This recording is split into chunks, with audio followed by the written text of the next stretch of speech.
টিউবওয়েলের পানি দিয়া সিরা ভিজাইলে নরম হয়, মুত্তে ভিজাইলে নরম হয়। কোনটা কাজে কোনটা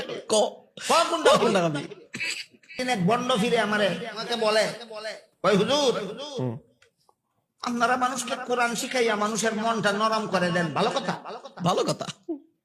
আমরাও গান বাজনা শুনাইয়া মানুষের মন নরম করে দিই, আমাদেরটাও খারাপ না। ঠিকই তো কথা। আমারে সাপোর্ট দিয়া আমার সাপোর্ট নিতে চায়।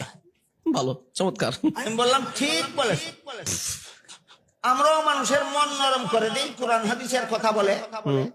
তোমরাও গান বাজনা শুনাইয়া মানুষের মন নরম করে দাও।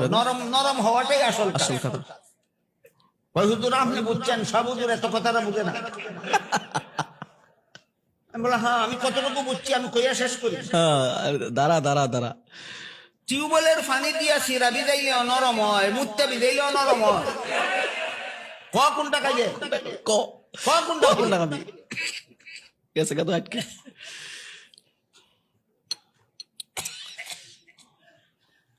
বলেন সিরা নরম করাই আসল কাজ, না হালাল উপায়ে নরম করাই বড় কথা?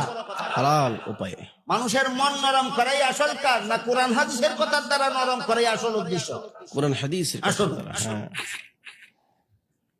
আর এক মাজার ফুদারি বন্ডয় কয়, হুজুর আপনারা শরীয়ত পন্থী, শরীয়তে তো গান বাজনা হারাম হয়, আমরাও জানি, আপনারা তো হারাম বলবেন। আমরা তো শরীয়ত পন্থী না, আমরা মারিফত পন্থী।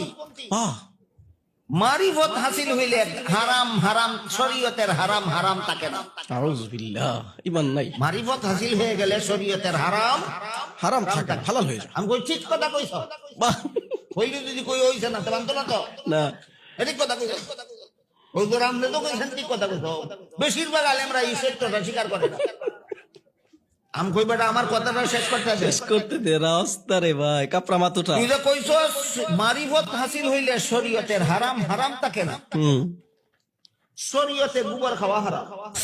মৌলবীরা কইব এটা এরা শরীয়ত করে, তোরা তো মারিফত করবি, তোরার লাগি তো গোবর খাওয়া হারাম না, ভাত না খাইয়া গোবর খা। শরীয়তে বলদের পেশাব পান করা হারাম, মৌলবীরা কইবে এরা শরীয়ত চলবে।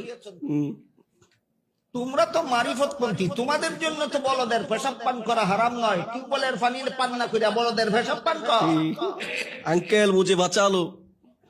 এই সমস্ত বন্ডাবিদের ভ্রান্ত মতবাদের জবাব দিয়া আল্লাহর কোন ওলি বলেন, ইলমে বাতিন হাম চুমিসকা, ইলমে জাহির হাম চুশির। ইলমে বাতিন হাম চুমিসকা, ইলমে